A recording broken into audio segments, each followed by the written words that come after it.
Hello, podcast listeners. We know podcasts are a great way to catch up on a program that you may have missed on KSJE, and it's provided as a free service of this radio station. But you know, KSJE is now listener-supported, and so while you enjoy this podcast, we hope that you'll also take some time to join KSJE. Become a member today. It's quite easy to do. Just go to our website at ksje.com/support and pick the level of support that best matches your budget. Thanks again for listening. Here's your podcast.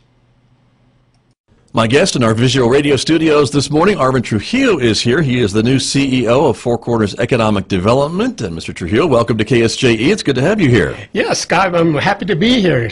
Looking forward to our discussion here. Me too, and congratulations on your new job, basically, right? Because yes, it is. It's still relatively new, right? This is my second month. Second month, okay. So welcome, and again, congratulations. You are now the CEO of Four Corners Economic Development, and so its main job is to look for economic development opportunities for the region, correct? We're looking at that, and mainly we're also really focusing on how do we begin to diversify the economy, not only here in San Juan County, but looking at the four-state region as well. Right, and that's something we've heard about a lot recently, and you and I were talking before we came on the air that for a long time a lot of folks weren't as concerned as we are today about diversifying the economy because those mainstays of the economy were always there to fall back on, right? That's true. I mean, the transition that's happening now in the energy sector is just traumatic in some aspects.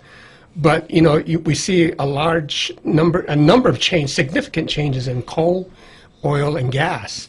And those have been some of the major economic drivers here in the county as well as in the four-state region here. Right. And so we're looking at how do we begin to prepare ourselves, move into another phase as things continue their transitional efforts. Right, and a little bit about your background, because you have some insights into some of these industries too that maybe folks aren't aware of, right? You worked for a long time in some of these industries. Well, again, my career has gone at different paths along the way. I went, education-wise, I went into the mining field. Right. I was a mining engineer up in Wyoming. I moved down here into the Four Corners area. I was working for then Utah International, which then became BHP. Worked there for a number of years in all three mining operations here. And then in '99, President Kelsey Begay asked me to join his administration. So I joined the administration there as the executive director for the Division of Natural Resources for the nation. I figured it'd be a 4-year thing. But after President Begay did not win re-election, I was ready to come back into the private sector, but then President Joe Shirley asked me to stay on. So that doesn't happen every time, does it? I don't think it does that often. Right. Ended up staying another 8 years, so I was 12 years there.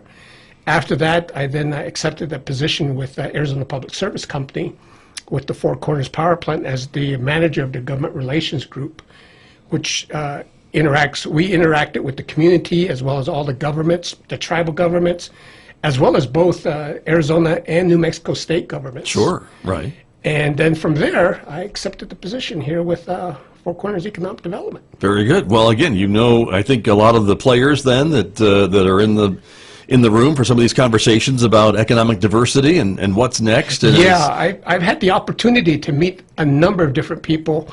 I think the other thing that helps me is that I'm from the area. I graduated from Kirtland Central High School. Go Broncos. And so again, having that background and knowing the people and then having a good network outside the area, I think has been something that's been real beneficial for me in this position. Sure. Well, we wish you good luck, of course, because it's a big job, we know. But I know a lot of folks are waiting with bated breath on what's next, because it is a little uncertain future, and I think that concerns and scares a lot of folks, because we don't have that oil, gas, mining to rely on as much as we used to, and you were telling me that we can't really expect it to stick around forever. That's true. I mean, look at what's happening right now. Looking back at the 70s and 80s, we had the Pittsburgh Midway mining operation around close to Window Rock. Right. We had the Black Mesa mining operation, which had two mining operations there, one supplying coal to Navajo Generating Station, another one supplying coal to the Mojave Generating Station in California. We had the San Juan Mine, La Plata Mine, and Navajo Mine, supplying coal to San Juan Generating Station and Four Corners. We have the Cholla power plant up in Holbrook. Right. And again, there we had mining operations supplying coal from Pruitt and from other locations here in the northern portions of New Mexico. And then you also have the Pruitt operation, the Escalante power plant. Well, since that period, now we've got Mojave's closed and done with, Right. which shut down one of the Black Mesa operations.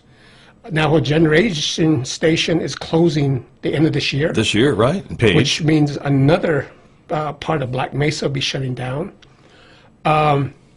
San Juan Generating Station right now is scheduled to be closed in 2022, which again would also affect San Juan Mine. The Cholla power plant right now is being, the discussion right now is that could possibly close in 2025. You got the Navajo Mine here, the Four Corners power plant, which could possibly close down in 2031. And with that would be Navajo Mine. So looking at those scenarios. Yeah. And that date comes from, pardon me for interrupting, but that date comes from because that is the date that the coal contract with That's Navajo correct. Mine expires and needs to be renegotiated. That's the Yes, idea. that's when it has to be renegotiated, and you have 5 owners up there at the Four Corners, but 3 of those owners up to this point have indicated they would like to make a change with their energy generation. Not get it from coal efforts anymore. And not get it Yeah. from coal anymore. So, yeah, so that's scary. And so, as you said, the landscape has changed. And so in some of these other communities that have lost those jobs and that infrastructure, they have found something else, hopefully. Well, there are a number of other communities around the country, as I've been watching them. They are also struggling, but they're finding new ways to bring industrial development within their particular communities. And that's what we're wanting to strive. And that's one of the main focuses with Four Corners Economic Development is how do we begin to diversify our economy? Because we have a number of organizations and a number of tribes in the region here who are all working to improve their community development and their economic development. But they're all working in silos. And so we've initiated a process through Four Corners Economic Development called the Future Forum, where we brought in the 4 states and members of the tribes. We had our first meeting back in 2017. We had about 140 people attend that. And in those meetings, people began to realize that many of the priorities that each of these communities see, or many of the opportunities they see, are the same that other communities are working on. And so now we're beginning to understand if we can begin to collaborate together as a 4-state region, there are some real possibilities that begin to open up for us.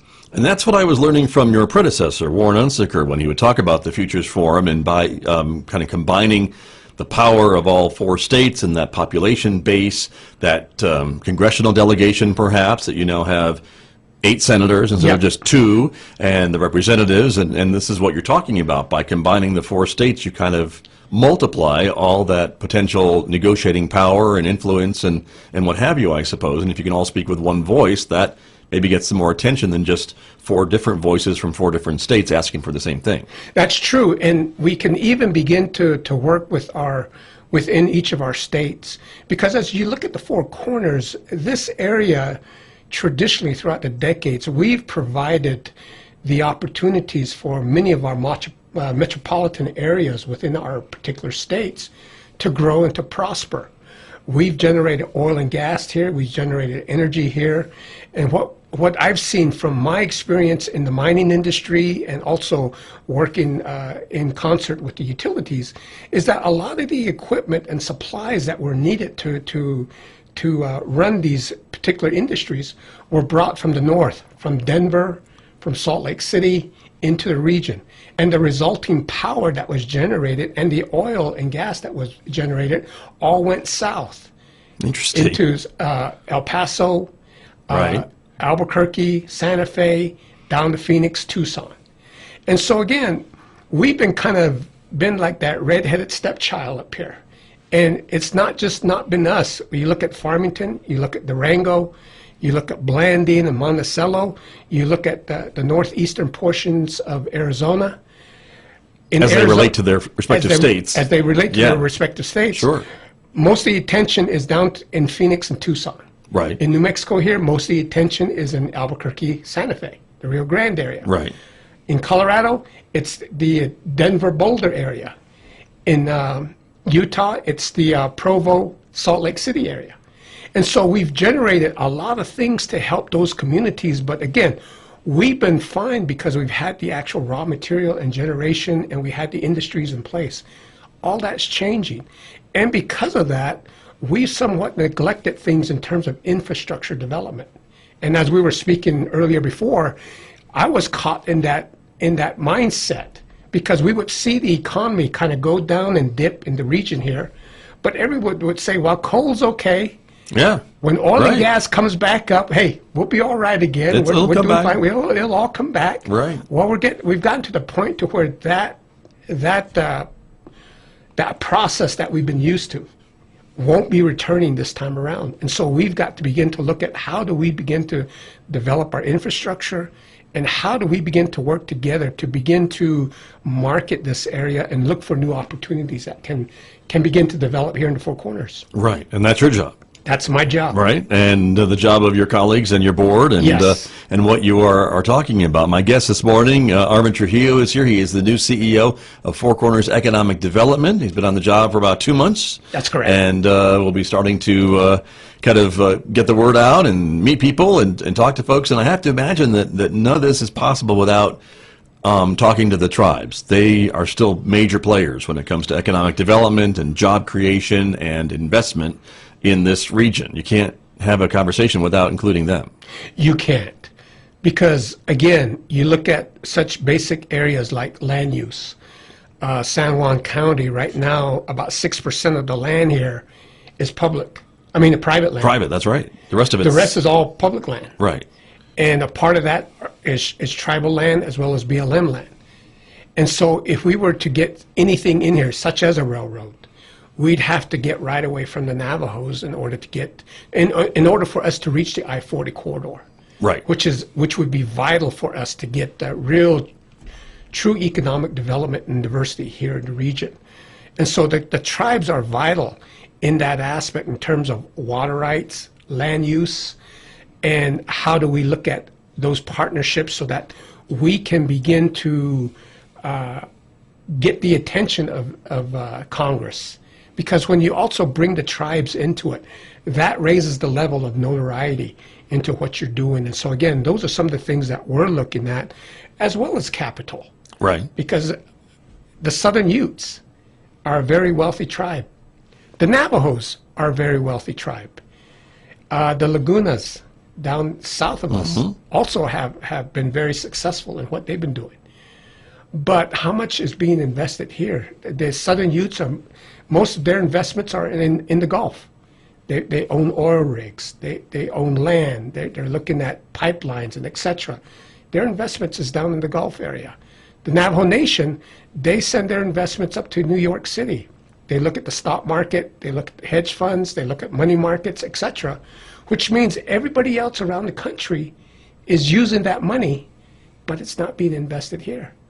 And then again, the Lagunas are also looking at investments, but again, it's not in the region here. So how do we begin to work collectively and in a positive manner on both aspects, tribes and non-tribal communities, to meet our goals and to bring some of that capital back here that it benefits everybody. Sure. And so everybody sees wins in that effort. Right. And when you talk about the Navajo tribe especially, I have to think that some of these changes that are coming to these power plants and coal mines are going to really impact the Navajo Nation. When we talk about the Kayenta mine and the Navajo generating station in Page just shutting down, that's revenue that's lost to the tribe and jobs for tribal members, correct? Yes, that's correct. And again, so they have to be paying attention to some of these conversations. They are, and they're looking at ways. I mean, I'm a Navajo, and I look at this aspect, and just like many families here, we're looking at how we can educate our young people, our children, and hopefully one day they come back and live in this area. But I'm just like many families out there. I've got 3 children, worked hard. They went through high school. They went through college. They got their education. But now I've got one that lives in Baltimore, Maryland.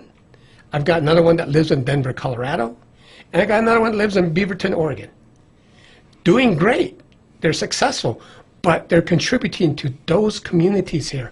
I would love it if they were back here in this area and able to contribute to the Four Corners region here. Right. That would be beneficial to everybody. And that seems to be the common thread is jobs. Yes. And so what keeps those young people in their community would be the ability to find a job, at least most of it. I mean, there's friends and other social things, and if you want the big city life, that's a whole other story. But if they can't find a job, they're not going to stick around. That's correct.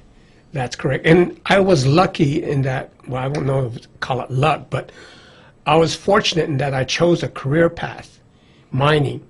And mining was big here, so I was able to eventually come back. That's I went right. to Wyoming, but I was eventually able to come back and be in this area and raise my family here in this area. And I had a good job, and I could do that and do it in a successful manner. But again, that's the key is how do we bring some of those jobs and opportunities for people, both for the native communities as well as the non-native communities, because everybody has that and everybody wants a good quality of life, and so that's what we want to do. And I think you're in the same mindset as I, Scott. I mean, we look around this area, we love the area, the fishing, the recreational opportunities, the diversity. There are a number of things that we enjoy in this area. And as people do come in, they see some real positives to the area.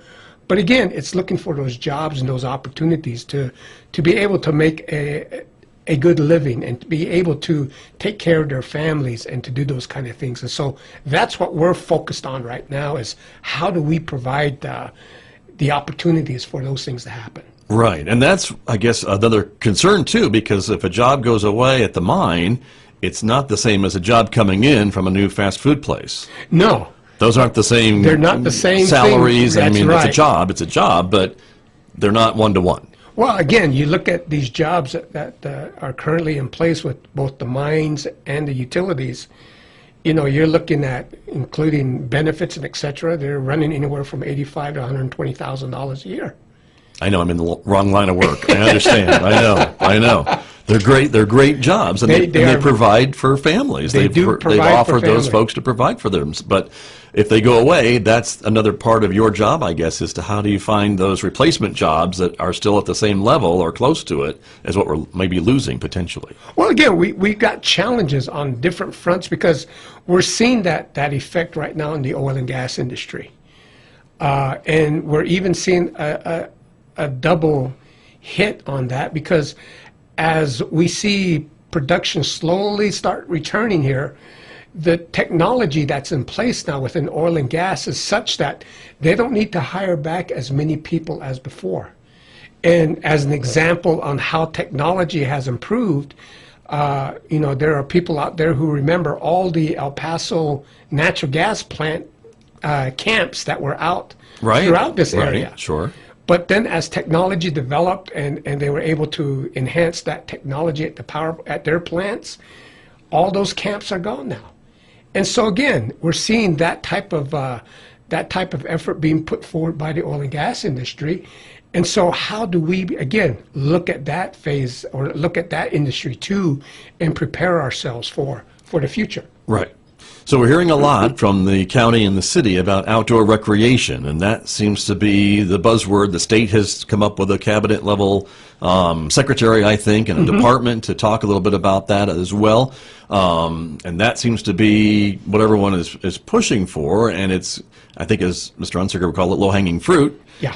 Is that something that Forsed is talking about as well? Is getting on this effort? We're also in that role of seeing how we can help support outdoor recreation. How can we look at those opportunities? But we're also looking at what will support economic development as a whole. As I indicated, one real benefit would be to establish some type of bulk transportation system from the Four Corners area to the I-40 corridor, whether that be rail or some other alternative means. We're looking at ways to possibly get that piece jump-started. I know it's something that's been discussed for decades. I can remember when that was discussed earlier. But again, things have changed, and I think the mindsets are changing. And so that's something we're exploring. The other thing we're really looking at, too, is how do we begin to enhance broadband development? We're working with Southwest Colorado right now, and we're going to be working with and having discussions with the Navajo Nation to see how can we bring fiber optic lines into this area and make broadband development, which is your internet, gain more speed, more reliability, gain redundancy, and do so in a manner that is cost effective and beneficial to everybody out here. Sure. So those are some of the things that we're tackling right now as I talk about infrastructure. Right. Outdoor recreation is a vital part of this. As you indicate, as everybody has been hearing, the film industry is something that the state of New Mexico is going after. We are looking at that too here in the Four Corners area.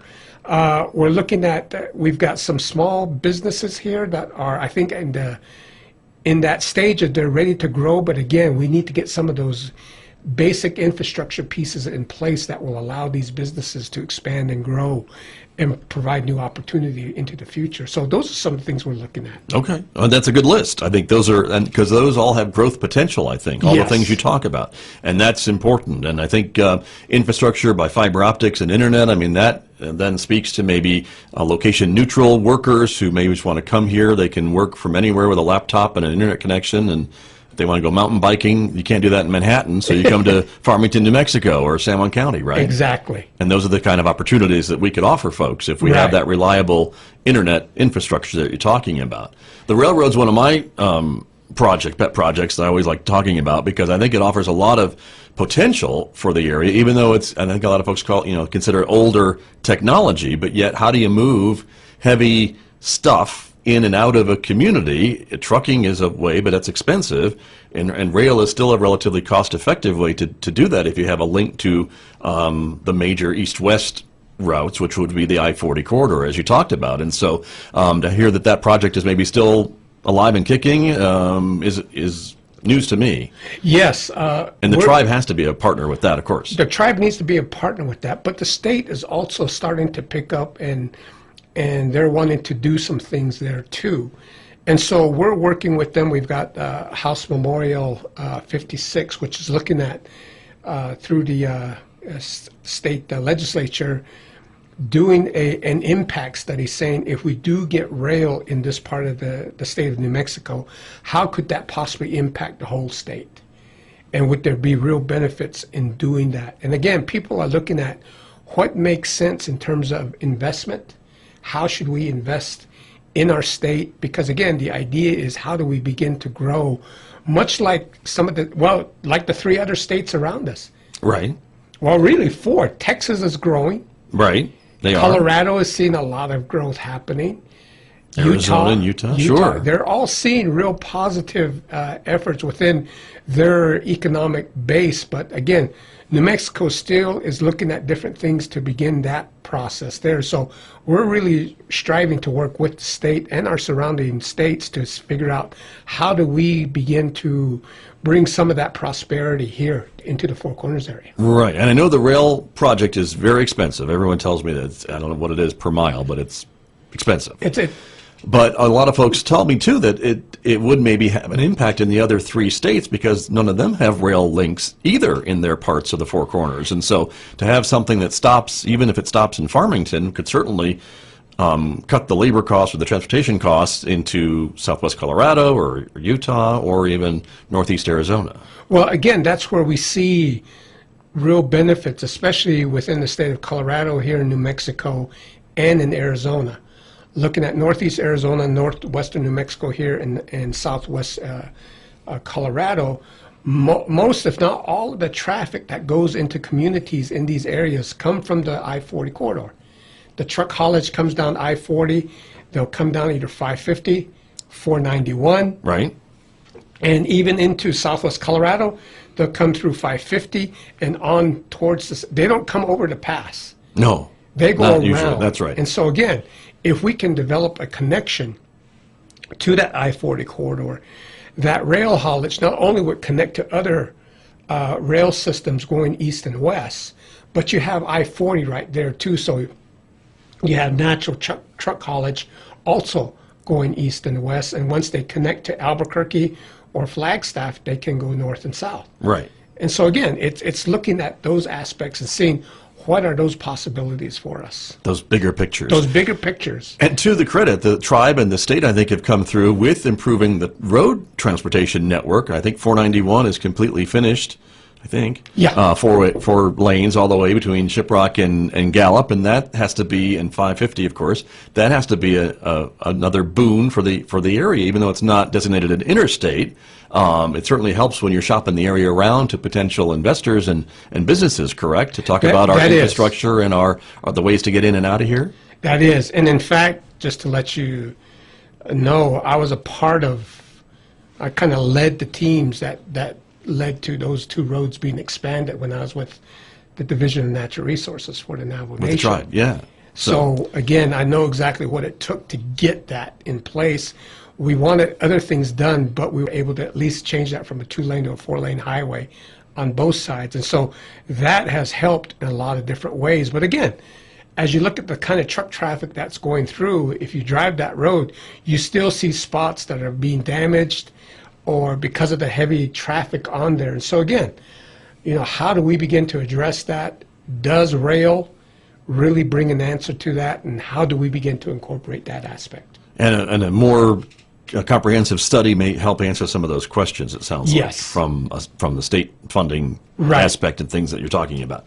And then I wanted to ask you, too, a little bit about the airport, and that's another thing that I know the city is working on, and that they've gotten some grants from the FAA, and there is a lot of positive discussions about bringing commercial air service back to Farmington, which, again, is another economic development plus. It is.